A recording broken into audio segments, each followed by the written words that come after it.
Today we're going to be talking about air and water pollution in this lecture. And this is an image that I was very familiar with growing up in Southern California. In fact, I grew up in Riverside, California, which had, as a child and even today, some of the highest levels of smog in the country. And believe it or not, air pollution in the Los Angeles area has actually declined over time. And a lot of that has to do with increasing regulations.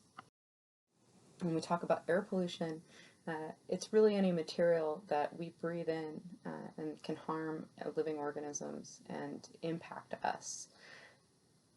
Asthma is one of the principal ways in which we see the effects of air pollution, and we also see those effects disproportionately across the United States and the world. And we see higher incidences of asthma, for example, in communities of color and in places where we have families that are low income, and that has a lot to do with the social and environmental justice concepts that we've already discussed in class in terms of where people are living. For example, a lot of freeways and things like that get placed in areas where there is little resistance to that. Likewise, trash incinerators and other kinds of harmful industrial wastes are often higher in areas where people have less of an ability to fight against those types of activities.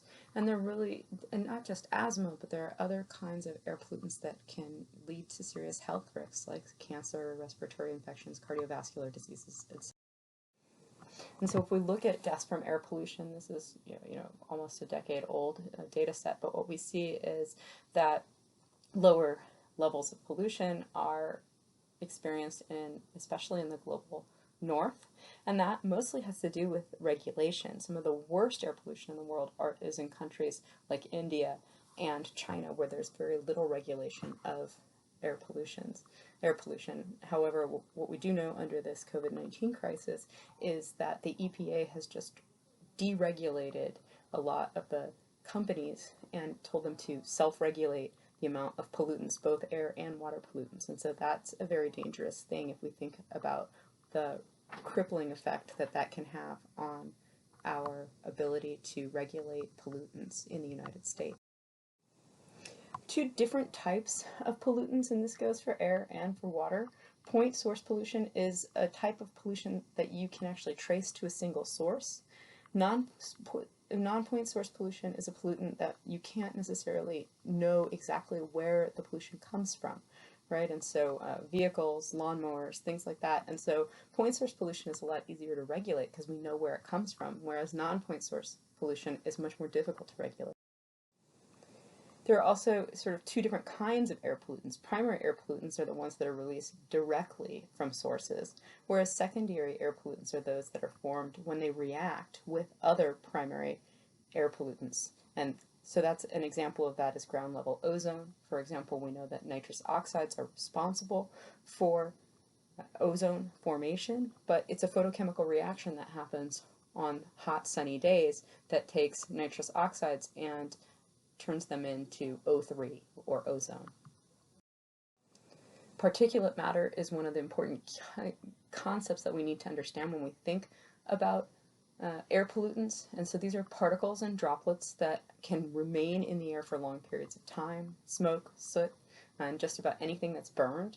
And particle diameter is really important because the smaller the diameter of the particle, the easier it is for the pollutant to get embedded in your lungs. Here are some examples of different kinds of primary and secondary air pollutants for outdoor air pollution. And you can see as well over on the right here that we have sort of different particle sizes that can show you how, this is the size of a human hair, and that these smaller than 44 microns, particulate matter that's smaller than 44 microns, can be easily ingested through breathing and then get embedded in your lungs and then go into your bloodstream. And so agriculture is one of those sources, industry is another, automobiles, and then we also know, of course, that there are natural sources of air pollution like wildfires, like volcano eruptions, and like dust storms. And some of these, so we have anthropogenic and natural sources, and some of these primary pollutants include things like sulfur dioxide, nitrogen monoxide or dioxide. Those are nitrous oxides that I was talking about before in terms of ozone formation. carbon monoxide, carbon dioxide, which was debated by the EPA in terms of whether it's actually a pollutant or not, and then particulate matter in general. And so some of those can interact and create these secondary pollutants like sulfuric acid, which is what we would see in acid rain from industrial activity, nitric acid, and then ground level ozone. And then, of course, those pollutants get moved up into the troposphere, and then winds in the stratosphere will sort of pump them around the planet. And so this concept of air pollution is really important because, like I talked about in the environmental policy lecture, regulation is really hard because oftentimes air pollutants span transnational boundaries or span multiple jurisdictional boundaries, even in the United States, which makes it really difficult to regulate. So, for example, there are lots of factories on the border between Mexico and the United States, just like our example that we talked about with the Tijuana River. And so what happens is these industrial factories, often pollutants from those factories move into the southwestern United States and create very poor air quality, which can't be regulated easily without trying to work with governments on the Mexican side of the border in order to lower air pollutant emissions. And so what are the consequences? Well, we all are familiar with these ideas, right? So they can have ozone depletion. That's something that many of us are aware of. And during my lifetime, we saw this ozone hole created in the South Pole, for example. And it's something that through policy we've actually been able to solve in terms of regulating ozone. But it can have lots of environmental impacts. It can also have, mostly the ones that we're worried about are these human health impacts, right? So asthma, respiratory infections, headaches. But in the long term, these sort of immediate effects can have really long-term effects, including death, diabetes, cancer, etc. And then, of course, these different kinds of air pollution also have these societal impacts that I talked about before, especially when we think about some of these environmental justice issues associated with low income and minority communities being much more likely to be affected by air pollution than high income families. So the Clean Air Act is really the major piece of legislation that was brought forward in 1971 to try to set some standards for air pollution emissions. There, again, were 5 of these chemical air pollutants that were included under the Clean Air Act, including carbon monoxide, sulfur dioxide, nitrous oxides, lead, and ground level ozone. Standards were also set for particulate matter, and that was basically after people realized that there really is this clear relationship between air pollution and human.